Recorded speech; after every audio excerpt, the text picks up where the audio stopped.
Hello viewers, how are you all? I hope all of you are fine. So today's topic is 1NF, that is first normal form. Today, in first normal form, I will tell you what is first normal form. In my previous video, I have told you that what is normalization and how it can be removed. So, अब normalization के कई rules होते हैं. आज हम बात करते हैं फर्स्ट नॉर्मल फॉर्म की. What is first normal form? तो यहाँ आप देख रहे हैं कि हमने एक टेबल बनाई है. उससे पहले हम आपको ये बताना चाहेंगे कि फर्स्ट नॉर्मल फॉर्म क्या होती है. कोई भी टेबल फर्स्ट नॉर्मल फॉर्म में कब होगी? कोई भी टेबल फर्स्ट नॉर्मल फॉर्म में तब होगी जब उसके टेबल के अंदर मल्टी वैल्यूड एट्रीब्यूट्स नहीं होंगे. अब ये मल्टी वैल्यूड एट्रीब्यूट से मतलब क्या होता है? मल्टी वैल्यूड यानी कि multi means many and valued value, कि किसी भी कॉलम में एक से ज्यादा वैल्यूज नहीं होनी चाहिए तो वो टेबल फर्स्ट नॉर्मल फॉर्म में होगा. अदरवाइज वो टेबल फर्स्ट नॉर्मल फॉर्म में नहीं होगा और हमको उसको फर्स्ट नॉर्मल फॉर्म में लाना होगा. यहाँ आप देख रहे हैं कि मैंने एक टेबल बनाई है जिसके कॉलम नेम्स है roll number, name and course. Roll number में यूनिक रोल नंबर है 1 2 3, नेम है रिया, शैलू, प्रियम एंड कोर्स है आपके C++, जावा, प्रियम का है C, DBMS. तो यहां पर जो कोर्स C और C++ है या C और DBMS है, ये मल्टी वैल्यूड एट्रीब्यूट्स हैं. यानी कि कोर्स कॉलम में सिर्फ एक ही कोर्स ऐड होना चाहिए, इंसर्ट होना चाहिए, बट यहां पर जो है वो एक से ज्यादा दो कोर्सेज हैं, C और C++ और C और DBMS.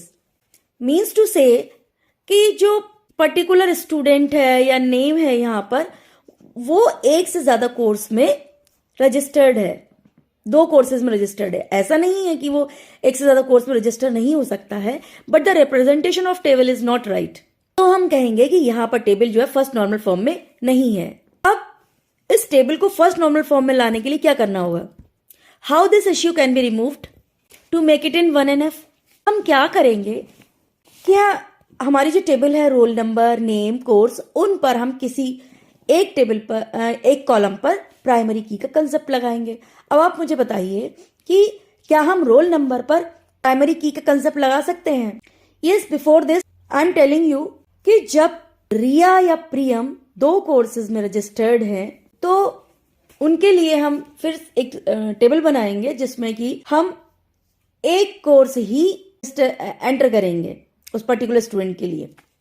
जैसे कि यहाँ आप टेबल देख रहे हैं कि हमने क्या किया, रोल नंबर 1 में नेम लिया रिया और कोर्स दिया C.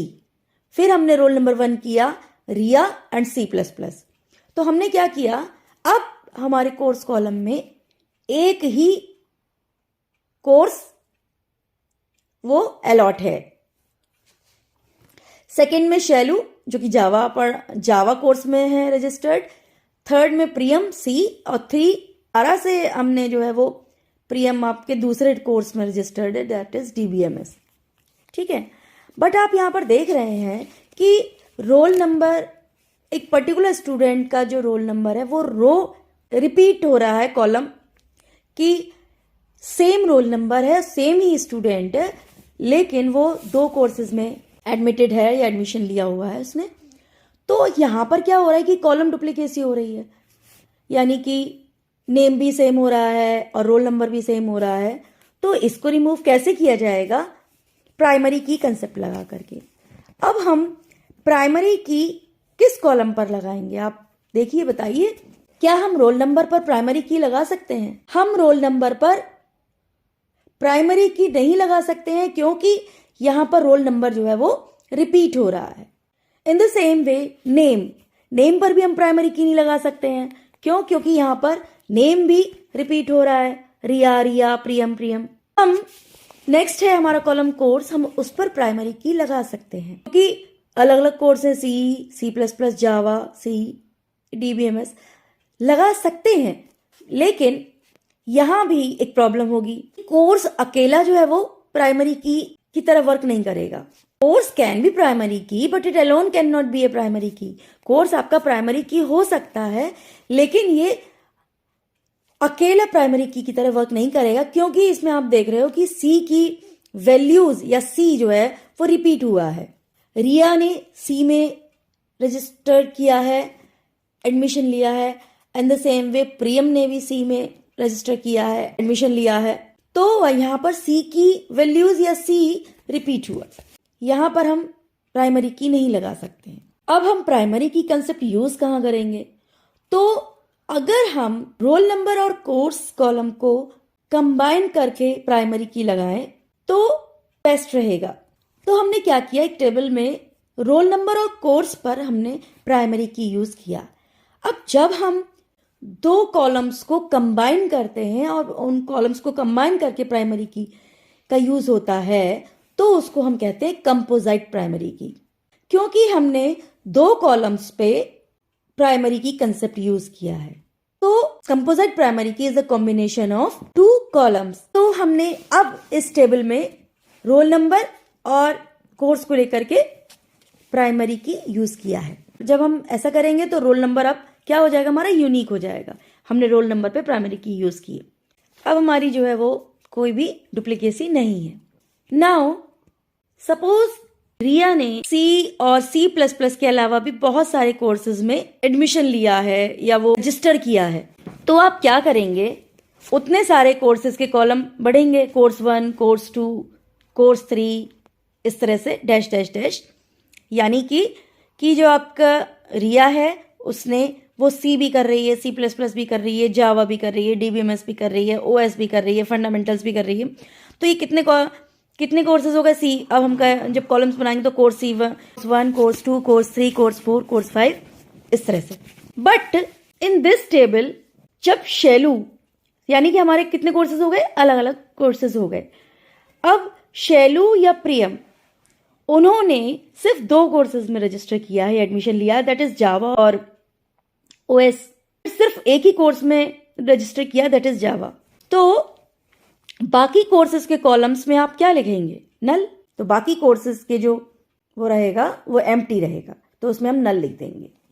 तो हम यहां आपको क्या बताना चाह रहे हैं कि एक कोर्स है जिसमें कि एक स्टूडेंट है जिसने कि सिर्फ एक ही कोर्स में एनरोल किया है, और वहीं पर दूसरा स्टूडेंट है जिसने एक से ज्यादा कोर्स में वो एनरोल किया हुआ है।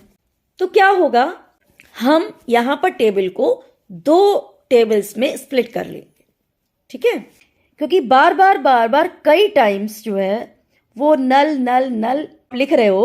ये प्रॉब्लम को खत्म करने के लिए, रिमूव करने के लिए आप क्या करोगे कि उस टेबल को दो में स्प्लिट करेंगे। अब हमने क्या किया, जब हमारी टेबल स्प्लिट हो गई, इस टेबल और रेफरेंस टेबल में एक मेन टेबल बना ली और एक जो इसका सब टेबल या रेफरेंस टेबल बना ली। तो मेन टेबल में हमने रोल नंबर और नेम ले लिया और रोल नंबर पे हमने प्राइमरी की इंसर्ट कर दी। तो यहाँ पे बेस टेबल में जो आपकी प्राइमरी की क्या हो गई, रोल नंबर। और यहाँ पर दूसरी टेबल में जो कि सब टेबल है या रेफरेंस टेबल है या चाइल्ड टेबल है, उसमें आपने क्या किया कि रोल नंबर और कोर्स ले लिए। अब यहां पर आप जो रोल नंबर पर की लगाएंगे वो आपकी फॉरेन की तरह वर्क करेगी। क्यों वर्क करेगी? बिकॉज यहां पर जो फॉरेन की लगा रहे हैं आप, वो रेफरेंस लेगी प्राइमरी की से, और यहां पर प्राइमरी की क्या है, रोल नंबर। और आपकी रेफरेंस टेबल में आपकी प्राइमरी की कहां लगी है, प्राइमरी की है वो फॉरेन की तरह वर्क करेगी, और वो किस पे लगी हुई है, रोल नंबर पर। और यहां पर हम क्या करेंगे, रोल नंबर और कोर्स दोनों पर हमने प्राइमरी की लगाई है, यानी कि कंपोजिट की लगी हुई है, ठीक है। अब हम आपको बताते हैं कि प्राइमरी की और फॉरेन की क्या होता है। मतलब रेफरेंस टेबल बोल रहे हैं हम यहाँ पे, जिस पे हमने फॉरेन की लगाई है, रेफरेंस टेबल, यानी कि वो टेबल जो कहीं से रेफरेंस ले रही है। तो यहां पर फॉरेन की किससे रेफरेंस ले रही है, वो बेस टेबल की प्राइमरी की, और वहां पे बेस टेबल प्राइमरी की कौन है, रोल नंबर है। ये बिल्कुल ऐसे है जैसे कि आप सपोज किसी इंटरव्यू के लिए, जॉब इंटरव्यू के लिए जा रहे हो, and if you knows anyone in that area या इन दैट ऑर्गेनाइजेशन, तो आप क्या कह रहे हो, उसमें जो रेफरेंस कॉलम आ रहा है उसमें आप फिल करते हो और उस पर्सन का नेम। मीन्स क्या है कि आप उनको जानते हो उनके रेफरेंस से, ठीक है। तो यहाँ भी क्या है कि हम जो सब टेबल है, जो चाइल्ड टेबल है, उसको रेफरेंस टेबल कहते हैं। क्यों? क्योंकि हम यहाँ पर जो प्राइमरी की लगा रहे हैं कॉलम्स पे, और आपने वो जो है आपका किसका रेफरेंस दे रहा है? बेस टेबल में जो आपका प्राइमरी की लगी हुई है जिस कॉलम पर, उसका रेफरेंस दे रहा है। तो यहाँ आप देख रहे हैं कि बेस टेबल में जो प्राइमरी की है वो रोल नंबर पर लगी हुई है, और आपकी रेफरेंस टेबल में या सब टेबल में या चाइल्ड टेबल में यहां पर आपकी जो रेफरेंस की है वो वर्क कर रही है, कंपोजिट की का काम कर रही है, क्योंकि वो रोल नंबर और कोर्स दो कॉलम्स पे लगी हुई है, तो वो कंपोजिट की तरह वर्क कर रही है यहां पर प्राइमरी की। और यहां पर ये जो रोल नंबर वाला कॉलम है वो फॉरेन की का काम कर रहा है। यहां पर रोल नंबर वाला कॉलम फॉरेन की का वर्क कर रहा है, और ये रेफरेंस दे रहा है प्राइमरी की में रोल नंबर पर।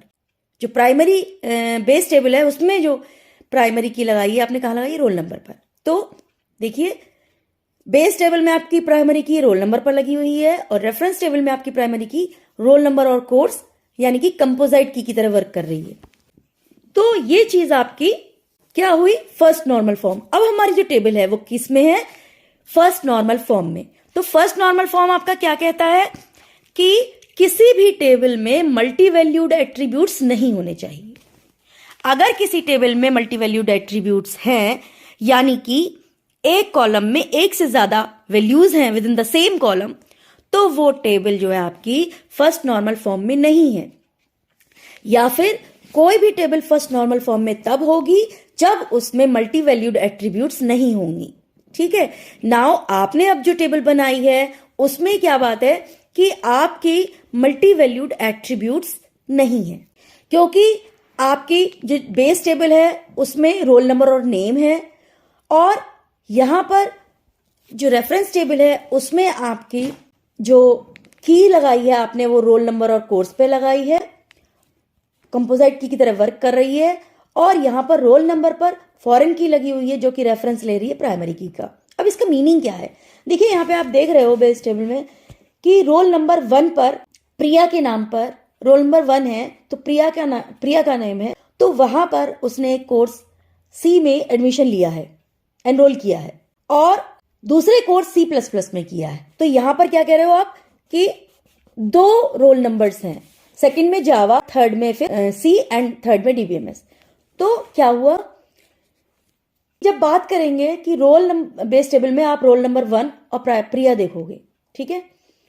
फिर क्या है कि उसने प्रिया ने दो कोर्सेज में एडमिशन लिया है, सी में और C++ में। तो पहले आप रेफर जब देखोगे कि रोल नंबर 1 किसका है? प्रिया का है। अब यहां पर मल्टी वैल्यूड नहीं है ना, कोर्स कॉलम में मल्टी वैल्यूड एट्रीब्यूट्स नहीं है। आपके फर्स्ट रोल नंबर पे C असाइन है और फर्स्ट रोल नंबर पे C++ assign. In the same way third पर C असाइन है, थर्ड पर DBMS असाइन है। जैसे आप कहोगे कि यहाँ पर रोल नंबर में तो मैं रिपीटिशन हो रहा है और आपका 1-1 शो कर रहा है, और उसमें 3 नंबर आपका रिपीट हो रहा है, तो ये रिपीट नहीं हो रहा है, यहाँ पर आपने फॉरेन की यूज की हुई है। और दूसरी बात यह है कि इस टेबल में आप कंपोजिट की यूज कर रहे हैं जो कि इन दोनों कॉलम्स में लगी हुई है, तो मल्टी वैल्यूड का यहाँ पर सवाल ही नहीं है। दूसरी बात, आपने इस रेफरेंस टेबल में रोल नंबर फॉरेन की लगाई हुई है, ठीक है। तो मेन टेबल में तो यूनिक ही शो कर रहा है, यानी रोल नंबर 1 पर प्रिया पर तो रिपीटिशन ऑफ वैल्यूज या एट्रीब्यूट्स है ही नहीं। Understand? So this is your first normal form, and in next video I will take your lecture on second normal form. If you like the video, like, share and subscribe. Thank you very much.